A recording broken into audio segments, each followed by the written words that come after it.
Imagina una tranquila granja en Kansas donde la vida parece perfecta y segura. Pero una noche de 1959, un crimen cambió para siempre la percepción de la seguridad en Estados Unidos. Una familia entera fue asesinada sin motivo aparente, dejando al país horrorizado.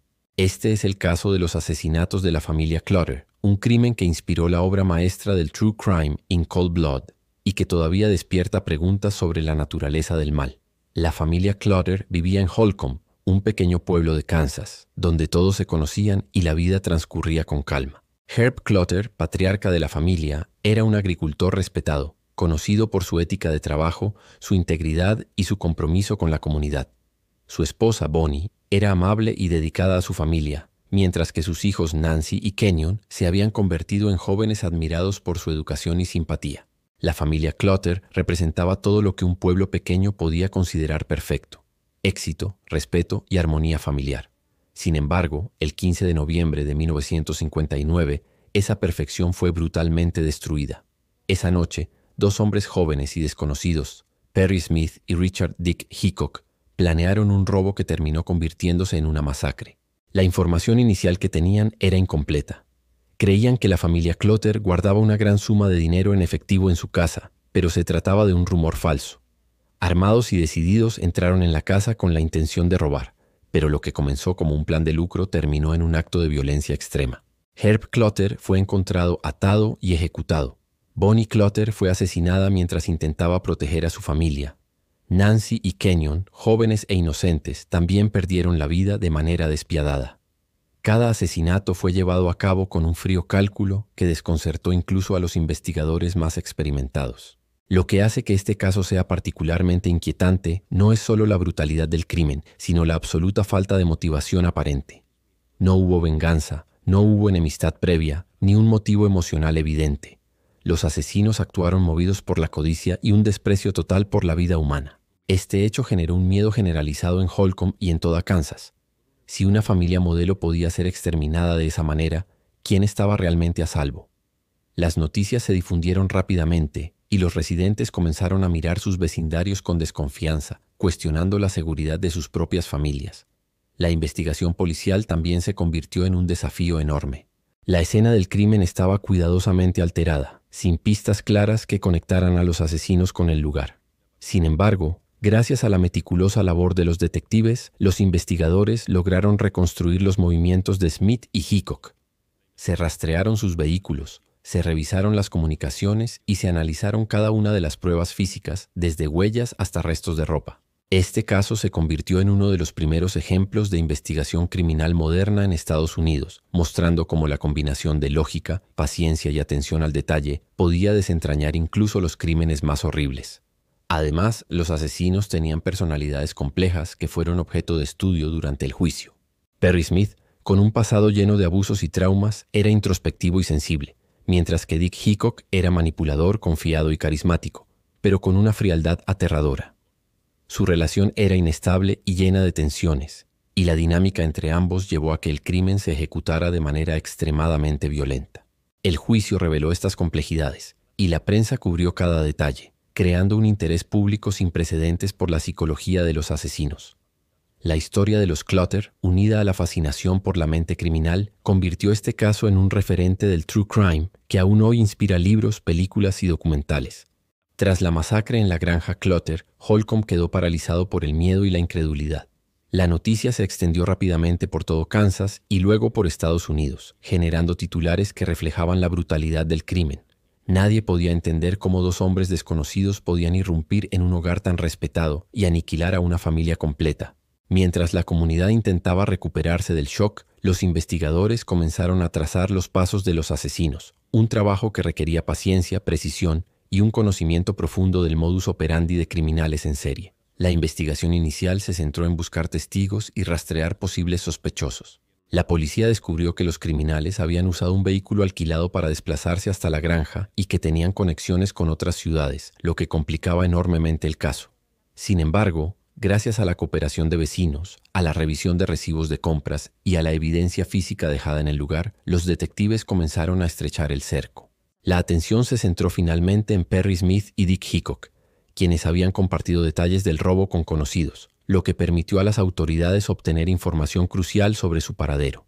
El arresto de Smith y Hickok fue un momento clave que marcó el inicio de un proceso legal intenso y mediático. Ambos fueron detenidos en Las Vegas, donde su captura se realizó casi simultáneamente, tras varios días de vigilancia y coordinación policial.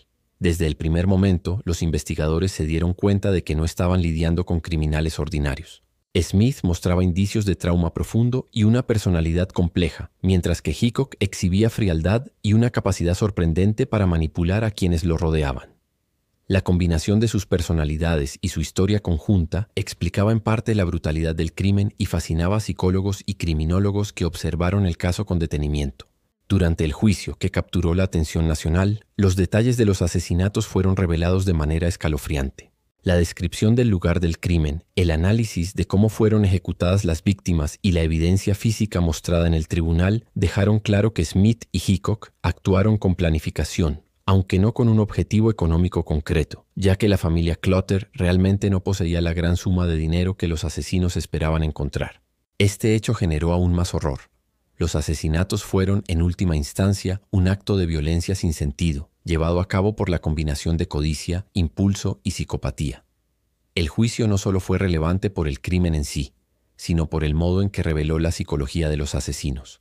Perry Smith, con su infancia marcada por el abandono y el abuso, se convirtió en un caso de estudio sobre cómo el trauma puede influir en el comportamiento criminal. Sus declaraciones mostraban sensibilidad, inteligencia y una profunda melancolía, contrastando con la brutalidad de sus acciones. Dick Hickok, en cambio, representaba el peligro de la frialdad calculada, el tipo de personalidad capaz de manipular, mentir y cometer actos atroces sin remordimiento. Esta dualidad entre los dos hombres ofreció a criminólogos y al público una lección sobre la complejidad de la mente criminal y la dificultad de categorizar a los asesinos de manera simple. El impacto social del caso Clutter fue profundo. El miedo se extendió más allá de Holcomb, afectando a comunidades rurales en todo Estados Unidos. La idea de que el mal podía irrumpir en hogares tranquilos generó cambios en la percepción de la seguridad doméstica y llevó a la policía a replantear métodos de investigación y vigilancia. Además, el caso inspiró a Truman Capote a escribir In Cold Blood, una obra que no solo documentó los hechos, sino que exploró la dimensión psicológica y humana detrás de los crímenes, introduciendo un estilo de narrativa que fusionaba periodismo y literatura, revolucionando el true crime para siempre. Tras el juicio, Perry Smith y Dick Hickok fueron condenados a muerte, y la sentencia marcó el desenlace formal de uno de los crímenes más impactantes de la historia estadounidense. La ejecución de ambos, llevada a cabo en la silla eléctrica en 1965, cerró oficialmente el caso desde un punto de vista legal, pero dejó abierto un amplio debate sobre la justicia, la pena capital y la naturaleza del mal humano. La ejecución de los asesinos no disminuyó el interés público. Por el contrario, el caso continuó siendo objeto de estudio y reflexión, tanto por psicólogos como por sociólogos, periodistas y escritores. Uno de los aspectos más inquietantes del caso Clutter fue cómo la sociedad intentó procesar la violencia extrema y aparentemente sin motivo. La masacre demostró que los crímenes más atroces no siempre se cometen por necesidad o venganza. A veces, la combinación de personalidad, oportunidad y psicopatía basta para generar horror.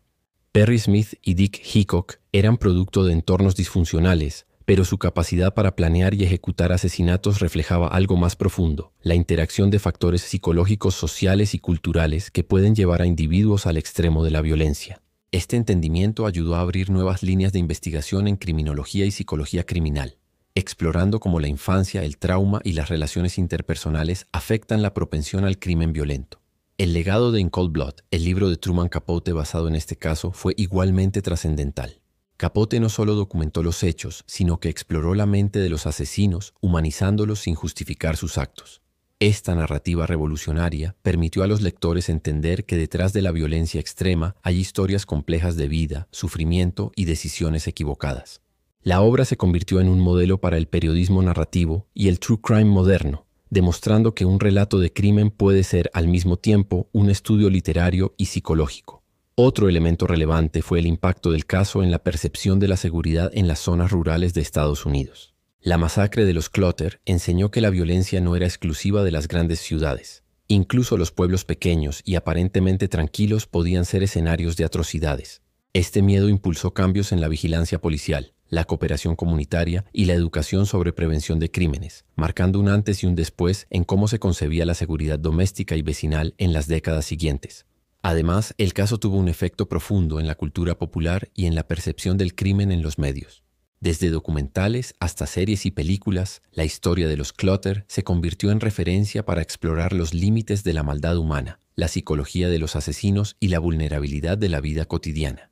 La fascinación por el caso no radica únicamente en la brutalidad del crimen, sino en la complejidad de los personajes involucrados y en cómo un evento aislado puede transformar a una comunidad y permanecer en la memoria colectiva durante décadas. Por último, el caso Clutter sigue siendo un estudio ejemplar sobre la relación entre crimen, psicología y literatura. Cada detalle del juicio, las declaraciones de los asesinos, la reacción de la comunidad y la narrativa de Capote ofrecen lecciones sobre cómo comprender y analizar la violencia extrema. La historia también plantea preguntas difíciles sobre la justicia. ¿Es suficiente la pena capital para abordar crímenes atroces?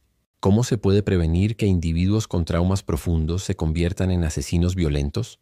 La respuesta a estas preguntas sigue siendo objeto de debate, pero lo cierto es que el legado de los Clutter, Smith y Hickok perdura como advertencia, estudio y testimonio de la fragilidad humana frente al mal. En resumen, la masacre de la familia Clutter es mucho más que un crimen. Es un caso que combina horror, psicología, literatura y sociedad. Cada elemento del relato, desde el brutal acto hasta su documentación literaria, invita a reflexionar sobre la violencia, la justicia y la condición humana. Aunque Perry Smith y Dick Hickok ya no están, sus acciones continúan resonando en la criminología, la narrativa y la conciencia pública, recordándonos que la realidad puede ser tan perturbadora y compleja como la ficción más oscura. Si te ha gustado, no olvides suscribirte. Lo mejor está por venir.